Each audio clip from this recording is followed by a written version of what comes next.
281 दर्शकगण, श्रोतागण, भाई और बहनों, मातृशक्ति को नमन। स्टूडियो में आपका हार्दिक स्वागत है, अभिनंदन है, सत्कार है। आत्मविज्ञान साइंस ऑफ द सोल कार्यक्रम के अंतर्गत हम आपको सही दृष्टि, सही सोच, राइट विजन, राइट थिंकिंग के तहत आपकी जो रॉन्ग बिलीफ है, आपकी जो गलत विचारधारा है, आपकी जो गलत सोच है, आपकी जो नकारात्मक सोच है, आपकी सोच में जो विषमता है, उसको हम समता में बदलते हैं, नकारात्मक को सकारात्मक में बदलते हैं, रॉन्ग को राइट बिलीफ में बदलते हैं। यही हमारा उद्देश्य है। और जब आपको राइट बिलीफ प्राप्त हो जाती है तो आपको एक राजपथ मिल जाता है, जिसको दार्शनिक भाषा में सम्यक दर्शन कहा जाता है। सम्यक दर्शन की प्राप्ति होने के बाद में आपके गंतव्य की नींव लग जाती है, मुक्ति की नींव लग जाती है। मुक्ति जो है वह हमारा लक्ष्य है। ये सारा कार्य हम अलग अलग एपिसोड्स के माध्यम से करते हैं। तो आज का हमारा बहुत सुंदर विषय है कि जीवन का बड़ा रोग क्या है।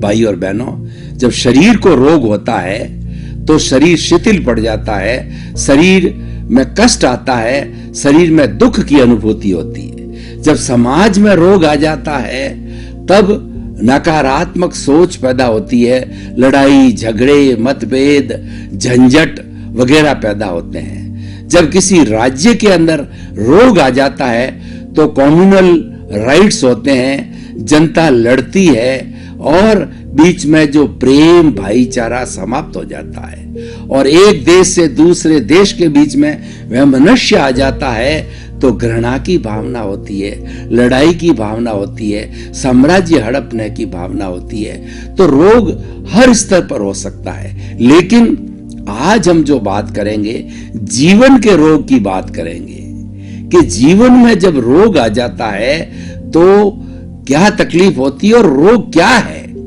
भाई और बहनों, जीवन का सबसे बड़ा रोग है वह है राग द्वेष। हमारे जो चश्मा लगा हुआ है, इस चश्मा की जो दो चरम आंखें हैं, एक आंख है राग की, एक आंख है द्वेष की। राग की आंख से हम किसी को देखते हैं तो उसी के प्रति प्रेम करते हैं, उसकी के प्रति सम्मान करते हैं और वह हमको अच्छा लगता है। और द्वेष की आंख से देखते हैं तो दूसरा व्यक्ति जो है हमें बुरा लगता है, उसकी हम निंदा करते हैं, उसकी हम घृणा करते हैं, उससे हम प्रेम नहीं करते। तो ये बड़ा रोग है। वास्तव में प्राकृतिक नियम क्या है? प्राकृतिक नियम यह है कि कोई भी व्यक्ति किसी के लिए दोषी होता ही नहीं है। फंडामेंटली जो सनातन सत्य है, कुदरत का कानून है, और कुदरती रचना और कुदरत के कानून के तहत में वास्तव में कोई व्यक्ति दोषी होता ही नहीं है। कैसे? मैं आपको ये सिद्ध करके बताऊंगा। अगर मान लो किसी भी व्यक्ति ने मेरा पैसा हड़प लिया तो देखने में तो वो दोषी लगता है, लेकिन उसकी कोई ताकत नहीं है कि वो मेरा पैसा हड़पे। पूर्व जन्म के अंदर जो हमें दिखाई नहीं देता है लेकिन हम करके आए हैं और उसी का परिणाम इस जन्म के अंदर मिलता है, तो वह हमारा पैसा जो है वापस हड़प लेगा हमारे से।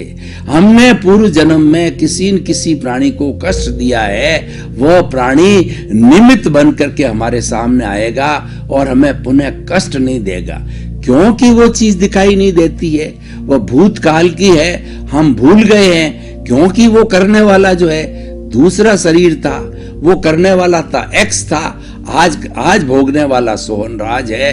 और सोहन राज जो करेगा आने वाले समय में, भविष्य काल में, जब ये दूसरा जन्म होगा, दूसरा शरीर धारण किया जाएगा, तब जो है वो भुगतने वाला कोई दूसरा होगा, करने वाला कोई, भुगतने वाला कोई। इसीलिए जब भुगतने वाला भुगतता उसको मालूम नहीं रहती है, लेकिन तीनों कंडीशन के अंदर हमारा परम तत्व है वो आत्मा की हाजिरी रहती है। आत्मा की एविडेंस के बिना, हाजिरी के बिना, उपस्थिति के बिना कोई भी कार्य नहीं होता है। देखिए, ये पूरा जो चराचर जगत है वो दो तत्वों से बना है, एक जड़ और चेतन। जड़ पदार्थ है, हमारा सहयोगी है, जड़ के बिना आत्मा कुछ नहीं कर सकता।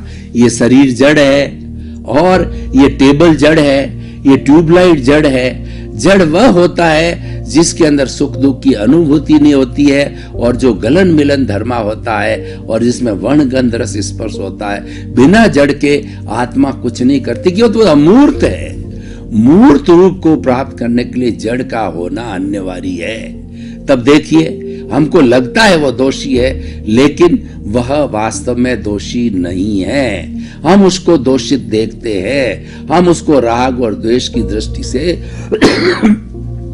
देखते हैं, और वही जीवन का सबसे बड़ा रोग है। ये प्राकृतिक नियम है, ये सनातन सत्य है। कोई भी व्यक्ति जिससे आपका हिसाब किताब बाकी नहीं है, वह आपके संपर्क में हरगिज नहीं आएगा।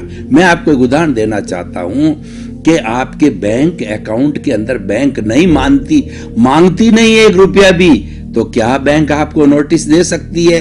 आप कहेंगे आपने किस बात का नोटिस दिया, और वो दे ही नहीं सकता। दूसरा उदाहरण लीजिए कि कोई भी व्यक्ति से मैंने अगर 10,000 रुपए जो है उधारे लिए हैं और मैंने कहा कि सप्ताह भर बाद लौटा दूंगा, वह व्यक्ति सप्ताह भर बाद आकर के घर की बेल बजाता है, कृपया मेरे पैसे लौटाइए।